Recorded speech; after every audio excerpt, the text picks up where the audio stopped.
Bonjour et bienvenue pour cette 46e émission, une émission consacrée aujourd'hui à Extraordinary X-Men numéro 2. Déjà le numéro 2, on va avoir 5 numéros d'ici Noël, il y en aura un tous les 15 jours, donc il va falloir se préparer à lire beaucoup de Extraordinary X-Men. Alors Extraordinary X-Men, on l'a dit et on le redit, c'est le nouveau titre phare des X-Men, c'est le nouveau flagship, c'est le nouveau vaisseau amiral, c'est le nouveau titre que tout le monde s'arrache et pour les bonnes raisons. D'abord parce que c'est l'équipe la plus forte, ensuite parce que c'est scénarisé par Jeff Lemire, le scénariste qui monte, et dessiné par l'incroyable, l'inénarrable, le fabuleux Humberto Ramos, qui est sorti du bureau Spider-Man pour revenir chez les X-Men avant de revenir certainement sur Spider-Man dans quelques mois.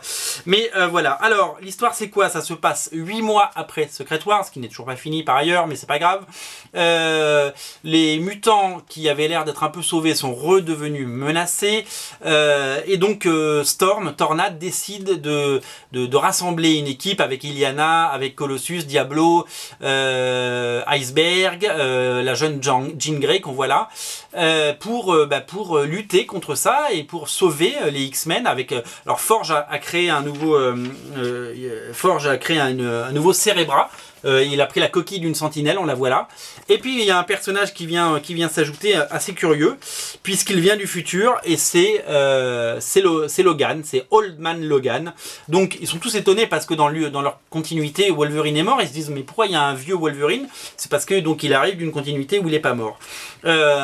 Alors, on en est toujours dans ces épisodes de mise en place et je trouve que ça se met très très bien en place parce qu'il y a un mélange d'action et de scènes de comédie ou de vie, de soap comme il y a souvent dans les X-Men, et c'est ça qui fait la force des X-Men depuis 50 ans maintenant, 60 ans, et donc on découvre un petit peu leur vie. On voit notamment la nouvelle vie de Jean Grey à l'université, puisqu'elle s'est inscrite à l'université, elle a trouvé un petit copain, etc. Et puis voilà, ces pages sont magnifiques, je les ai montrées sur Comics Place, elles sont absolument géniales. Voilà, elle va prendre conscience de sa responsabilité en tant que mutant, elle va faire en sorte que les autres mutants ne soient pas persécutés, et il faut toute la beauté du trait d'Humberto Ramos pour mettre en scène ces scènes qui sont absolument merveilleuses. Donc voilà, donc les X-Men s'organisent.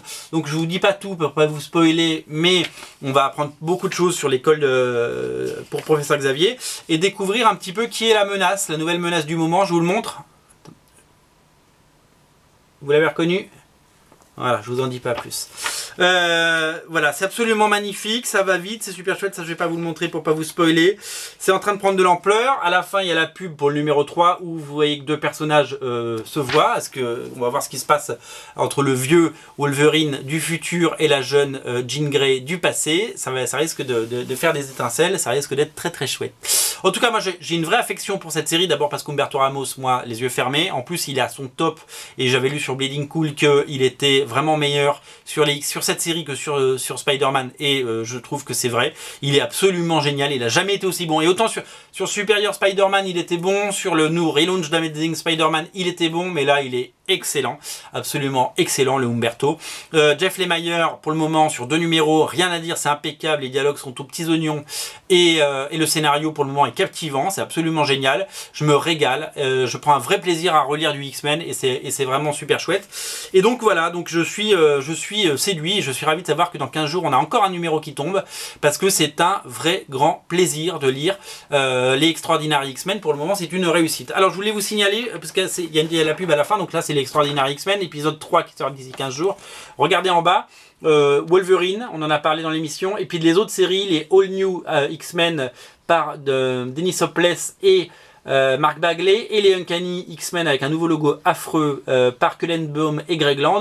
Ce sont les deux autres séries. Alors jetez un œil dessus parce que celle-là a un énorme succès sur Original Comics, et les autres pour le moment, alors elles sont pas sorties, elles sont en pré-vente, mais elles ont l'air de moins intéresser les foules, donc allez y faire un tour parce qu'elles sont dispo à l'après-cours. On en a pris beaucoup moins parce qu'évidemment la vraie série qui marche c'est celle-là, les autres ce sont des séries on va dire complémentaires qui se greffent, mais ça reste du X-Men, et quand c'est les X-Men c'est souvent très bon. Voilà, qu'est-ce que je voulais vous dire d'autre sur cette série? Le numéro 7 a été, a été créé, la fiche produit a été créée, il sort en février. Humberto Ramos revient au dessin après une pause au numéro 6, ce ne sera pas lui qui dessine le 6. Il revient au numéro 7, les couvertures absolument géniales avec Diablo, Nightcrawler qui fait partie de l'équipe. Mais je vous en dis pas plus. En couverture, elle est somptueuse la couverture. Voilà, c'est un vrai grand plaisir, les X-Men par Lemire et Ramos, et j'espère que ça va durer très longtemps. En tout cas, c'est avec Doctor Strange et Invincible Iron Man, ce sont les titres gagnants pour moi du relaunch. C'est vraiment d'une espèce de pur bonheur absolu. Donc je vous invite vraiment à les découvrir, à les lire. Moi je vous conseille les 2 numéros sont disponibles. Vous pouvez vous prendre le 1 et le 2. On avait pris beaucoup de 1 et 2 justement parce que on voulait soutenir la série. Allez-y, les yeux fermés, on a du stock. Allez-y, faites-nous becter, faites-nous vivre. En tout cas, c'est du vrai plaisir et voilà, moi je peux être très dur avec les X-Men. Je vous l'avais dit, j'avais détesté certaines périodes, justement la période Terry Dodson, Greg Land, la période Cullenbaum, la période Kieron Gillen, pardon, la période Matt Fraction, et même Ed Brubaker qui est un scénariste que j'adore. J'avais pas du tout aimé ce qu'il avait fait là dans l'espace, c'était naze. Voilà, et ben j'ai longtemps haï ces X-Men que j'aime, et ben là je ne suis pas déçu. Voilà, le numéro 1 et le numéro 2 sont dispo, faites-vous plaisir. En tout cas, c'est dispo. Voilà, rendez-vous sur originalcomics.fr bien entendu pour les lire. C'était la 46e émission. On se retrouve demain pour parler d'un titre indépendant, Image Comics. Je vous en dis pas plus. Salut.